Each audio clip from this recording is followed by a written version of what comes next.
Hello and welcome to the Claret Blue podcast. Kind of a match preview, but not in the way that I anticipated. This episode was supposed to be John Townley and I. We kind of go through a bit of a scene setter for a European away game. John's at his hotel, what are the sights and the sounds that he's seen. Generally ends up with a hamburger and nothing else anyway, as John is that uncultured. But John's flight is delayed, and I shouldn't laugh because it isn't funny, but he's spending the whole day at Birmingham Airport, which is not great. So this podcast was supposed to be Monday evening after Emery's press conference with John, but instead I'm left with Kendrick instead before the press conference. So we don't know anything really, but this is the only window we had to film something. So we can kind of talk about our excitement for the Champions League, kind of the 11 that we'd like to see, all that kind of stuff. But this podcast doesn't quite work the same as it would if John was in Switzerland. Like you and I are in England, in our homes. Like if I ask you, what have you had for breakfast? It's not quite the same, is it? Well, you say that. Funny enough, this morning, no. I was going to make up that I'd had this kind of really cultured Swiss delicacy, but I haven't. I've just had my usual Toblerone on toast, mate. So nothing particularly exciting. I don't want to get into this too much, but you're really knackering my ego at the moment. You don't invite me on Villa Social. Am I? Then you were telling me off about my technical issues all of Saturday. Now you're saying, well, we wanted John, but we couldn't get John. Honestly, mate, I'm fragile at the moment. You're the John Duran of this podcast. You come on, you score the winner, everyone's happy. Like, that's a good place to be. And I've got to try and keep everyone happy. You know, it's difficult. You will be on the post-match show tomorrow, though, as well. So it'll be our third episode in 3 days. So, you know, ego, come on, let's lift it. That was you well retrieved, that was. You've got me feeling like I could fight the world now, mate. So thank you. Good. And we've got to fight the world against BSC Young Boys at the Wankdorf Stadium on Tuesday evening. That is the last time I will say the stadium name in full. Wankdorf. Is it not going to get kicked off YouTube? Is it saying that? Not yet, it hasn't. So far, we've been okay, thankfully. Before we get into the nitty-gritty of the game itself, just your general feeling and excitement. Is it quite set in yet that Villa are Champions League and about to embark on a new exciting campaign tomorrow night? I don't think it really has, and I still don't think it will until it comes back to Villa Park, to be honest. Yeah, you know, well, obviously, for us. Well, yeah, for the ones who are there, John, fingers crossed, will be there in time for the match. I think we've naturally got a buzz anyway because the way that Saturday's game finished and the fact that we've started the season, you know, me and you were talking throughout, you know, in our season previews, how many points Villa would get from their first 3 or 4 games. I think the return that we've had is pretty impressive. And the game that we didn't win when we played against Arsenal, I thought we played exceptionally well. So that excitement is there in terms of the momentum that we've got. I think looking at the squad and looking at the impact substitutions that Emery's been able to make, it gives you that encouragement that we have got a squad that can be durable enough to compete on several fronts. Now, Champions League is going to be a different contest, obviously, to the Conference League. But I'm buzzing. But again, it's a bit of FOMO because I'd love to be there. What about you? Have you got your? I know you keep banging on about the Champions League anthem. Waiting to hear that. Are you excited? I am, but like you, I said to my dad after Saturday, it'd be nice if our first Champions League game was at home, so more people could experience it. But you know, absolutely nothing to take away from the X amount of Villa fans that will be out in Switzerland. I hope they thoroughly enjoy it, but it won't feel quite real until it's Bayern Munich at home for me. It will absolutely feel more real tomorrow as I'm about to sit down in front of TNT, I assume it's on, and they're about to go through it all, and the music will play and all the build-up will actually start. But for now, we're still a day away. It just feels like not another game, because that absolutely undersells it, but it's not quite got the kind of gravitas yet that I would expect it would have. If it was Bayern Munich at home tomorrow, I'd already be kind of like counting down the minutes till I get there, whereas I'm not quite for this. Absolutely buzzing for it, but not to the same level. By the time kickoff comes, I'm going to be super excited. Yeah, 100%. Before we talk about an 11 and how we kind of view the game going and a prediction as well, John sent us a video. Hello from BHX, where I am stranded for some more hours until later this evening, getting to Bern around the early hours of the morning. So, yeah, sorry I couldn't be on the podcast today. I'm wary of my phone battery, very wary indeed. So, yeah, unfortunate. Still looking forward to Villa's first Champions League phase game against Young Boys at the Wankdorf tomorrow evening, 5:45 kickoff. Leaves plenty of time to enjoy the night afterwards for the fans who are, of course, heading out as well. Don't know how many have been affected by the delay here, but yeah, not ideal. Anyway, an interesting game for Villa, obviously coming up against the Swiss champions, but they are winless in the league. Our young boys so far this season, after 6 games, which is still a decent sample size. Villa have obviously played 4 league games, and we're already taking quite a lot from it. They are bottom though of their division, which is very interesting. But of course they did beat Galatasaray both home and away, and Galatasaray would have been their hardest opponents, you'd probably say. Hardest 2 games of, I don't know how many matches they've played, possibly 10 or so far this season. Their campaign started earlier and they've already played quite a few cup games. They won 4-2 last time out in the cup that they were playing in, but they were 2-2 against a team who weren't in the top flight up until the kind of final 10 minutes of the match, if memory serves correctly, from what I looked at the other day. They won 4-2 though, so they're coming into the game, scoring goals, but completely different opposition to facing Aston Villa. They do have a plastic pitch. I'm sure Matt and Dan, you've been speaking about that, or will speak about it. That's going to be interesting. I'm putting my predicted 11 out, or I'm writing it just here now, and I'm probably thinking, to be honest, rest Watkins, because 100%. Sorry, he's not 100% fit at the moment, and obviously he's had issues over the summer. Do we really need to risk him? And I know it's the first Champions League game and he'll be gutted to miss it, but when you've got a striker like John Duran who's banging form, probably deserves this opportunity as well. We'll have quite a few games coming up before the end of this segment of the season, before the October international break. Yes, we can rotate against Wickham, but on a plastic pitch, is it worth taking those risks? That's something that Emery will be asked in his press conference, I'm sure. I won't be attending it, but there'll be lots of lines across Birmingham Live, possible injury updates, different bits. I think the plastic pitch is the main talking point though, to be fair. So yeah, Villa coming into the match in great form, obviously. Young Boys, not so much, at least in the league. But yeah, very interesting match. Hopefully Villa can get off to a really strong start in their Champions League phase campaign. Did you feel for John a little bit? Like he's got. Oh yeah, this is on you to kind of put John down a little bit. He's the lucky one to go over there, but he has got to spend the whole day in Birmingham Airport. So swings and roundabouts, isn't it? I feel for him in the sense the word "didums" said in a sarcastic voice. I was saying to you before we started, it's a bit like you can imagine him like Tom Hanks in the terminal with his toothbrush all day and kind of living his life properly around the airport. But that reference would just go over his head as he's never watched a Tom Hanks film. I feel for him that he's missing the presser, because I think that would be a little bit of history as well, seeing Unai's first, well, not Unai's first Champions League presser, but Unai's first Champions League presser as Villa manager.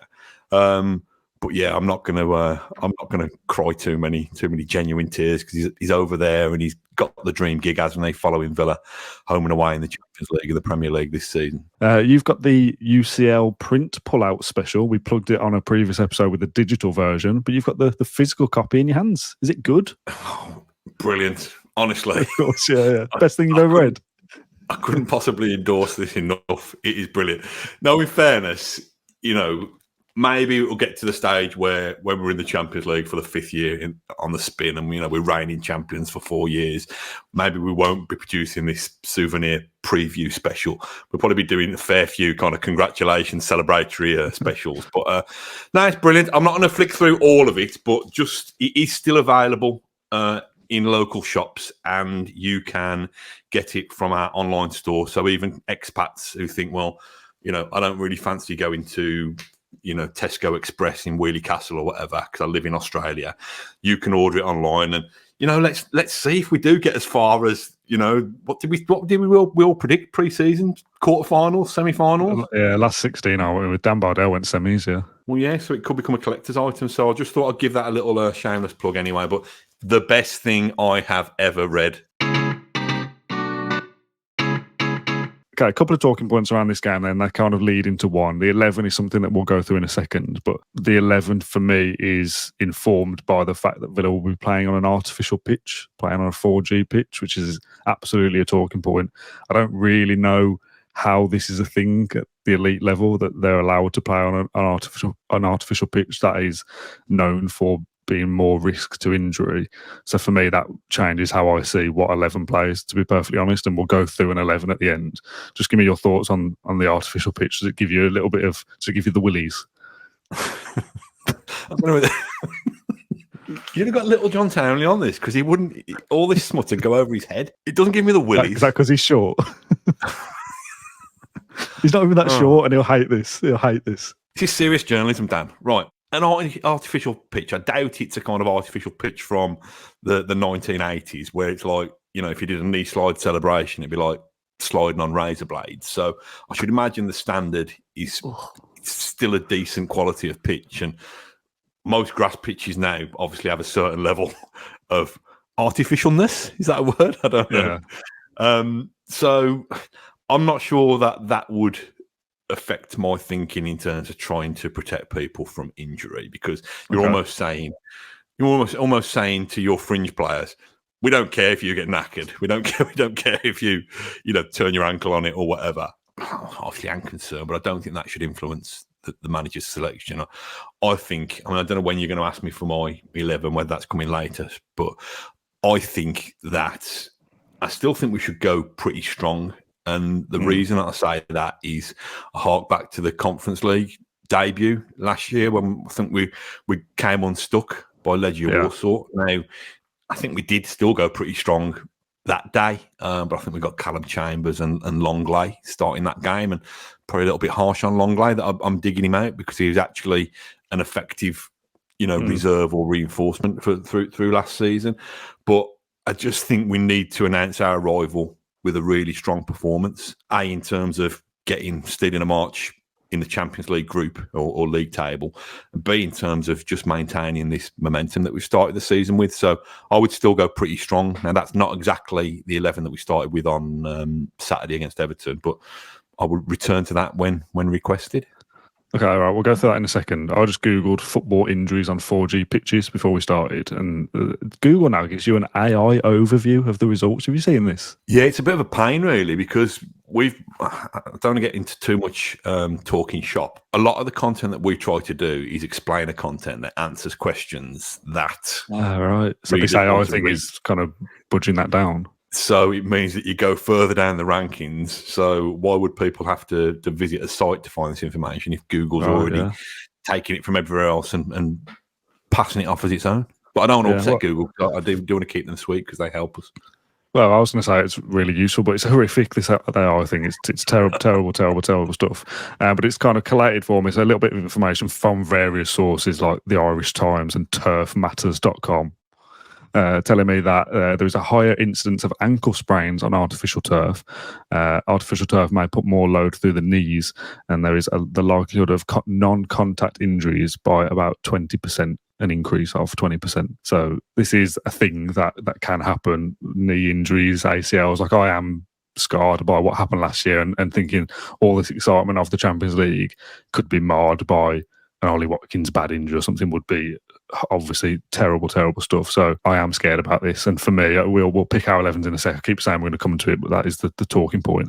I would go with it in mind of, I think he needs to be rested and that kind of stuff because of a potential injury. Well, now I'm aware of the injuries. Maybe me and the lads who play down Power League on a Sunday night, maybe you should roll us out. We've got the experience of playing on it. We're already starting with hamstring strains, dodgy knees and all that kind of stuff. So, Young Boys are bottom of the Swiss league, I think, aren't they? They've had a pretty terrible start to the season. So Kendo and the lads are on our way. Do you know why they're called BSC Young Boys, by the way? I don't know. Do you know? Well, I've got a very, very loose bit of information from Wikipedia that the club was founded in 1898, which I didn't realise they were as old as that. And the name is intended to mimic that of Basel-based club Old Boys. Oh, right. So there's a Switzerland club, Old Boys, that have a football branch, it says on their page, but they're like a sports club, if you like, track, swimming, tennis, etc. And they play in yellow and black, formed in 1894, which is 4 years before Young Boys. So it must have been like a rivalry thing, maybe, of like, well, they're the Old Boys, we're the Young Boys, we're better than them, that kind of thing. So that's where the name comes from. Well, I don't know whether this is the right place to talk about it, but this is actually an idea I was going to discuss to you about at Villa Social, whereas you're the Young Boys. I was going to try and get a core of aging rockers like Mick Dale, Dave Woodall from Heroes and Villains to be the old boys. But maybe that's a conversation that we need to have off air. Yeah, okay. We can talk about that if you like. Put that in our next 1-to-1 meeting. Right then, let's talk about a starting 11 then. Have you got an 11 in mind? If I asked you to reel one off, yeah, okay. Yeah. Give me your. This isn't what Emery will do or any insight, because as we said, the presser hasn't even happened yet and won't have happened by the time this podcast even airs. So we're all going into this a little bit blind. What 11 would you go for if you were manager tomorrow? I would go for Emiliano Martinez in goal. I would go for a back four of right to left, Konza at right back, Carlos, Torres and Matson. I would just have two holders again, the same two that started on Saturday. So I'd have Tielemans and Onana. I'd have actually very similar. I'd have the same front four as well. I'd have McGinn, Rodgers, Ramsey and Watkins. And I'd set out to win the game quite handsomely to give us a bright start to our Champions League adventure. Yeah, that is strong. And I think that is probably what we will, not specifically that 11, but I think we will go strong. I think Emery will see the importance of winning the first game, obviously, to have 3 points already in a game that, yes, it's away from home, but Villa, just simple quality terms, are better than Young Boys, have a better squad, so should be able to win this game. We probably need to win 3 games out of 8 to get through to the playoff round. So if you can get one of those on match week 1, obviously you're a massive advantage already. So I fully get that. And also the point you made earlier about the Conference League getting kind of stung by that first game, we wouldn't want a repeat of that. I'm scared about the injuries, so I don't think this will happen, but the 11 I've got is vastly different. So still Martinez in goal. I think you can probably get away with. He's not going to get... Oh, you don't mind him getting injured then? No, but he's less likely to get a turf-related injury. I'm going to say this for every player, by the way. Okay, all right. Bogard at right back. Carlos and Pau as the centre-backs with Dean. Tielemans and Barkley as a midfield 2. I've got Philogene on the right, but he's probably not fit to start. So if not, McGinn, Rodgers on the left, and Duran up front. You got enough players there? No, I'm missing one. I thought about Buendia, but Buendia's probably not fit enough to start games at this level either. And having just come off an ACL to say, oh yeah, you go and play on a plastic pitch. So that feels like nightmare fuel for him. Stick McGinn in there as well. Then McGinn behind Duran and Philogene on the right. But I don't think Philogene will be fit to start. I was going to go Ramsey, but again, he's had his injury problem, so that's why I've gone Rodgers. I think Tielemans is super important, as we said on the post-match Saturday, but the midfield options are kind of lacking a little bit. I also don't want Onana to get injured because he's a different profile that we don't have elsewhere yet. But like Konsa, him getting a bad injury would be horrific. Watkins the same. I just feel like, and maybe Emery will talk about this in the press, or maybe this is a non-story whatsoever, but just that artificial pitch thing is really scary for me, because I don't like, I would... let's see whether you agree or not. I would rather lose this game but get no injuries rather than win it but get a bad injury. Yeah, I don't want any bad injuries whatsoever. I'd rather get no injuries and win the game. Obviously, yes, yeah. This pitch, it's not like playing on, I don't know, a hockey pitch of red grass like years ago where you're going to end up with gravel in your knees and all this kind of stuff. It has to have been past fit for purpose for Europe's elite competition. But we're not used to it, I suppose, is the difference. They play on it all the time, don't they? Yeah, I think you're worrying. I don't want to jinx it now, but I think you're worrying too much. Yeah, well, we'll find out, won't we, I suppose. Obviously, I hope you're right, and I'd love to be that I'm making too much of a meal of this, but to come out of that game tomorrow with no injuries is the win. Have you got a score prediction in mind?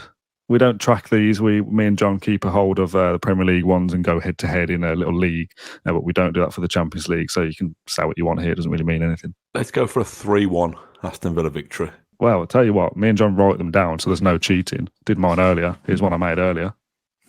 Same as you. 3-1.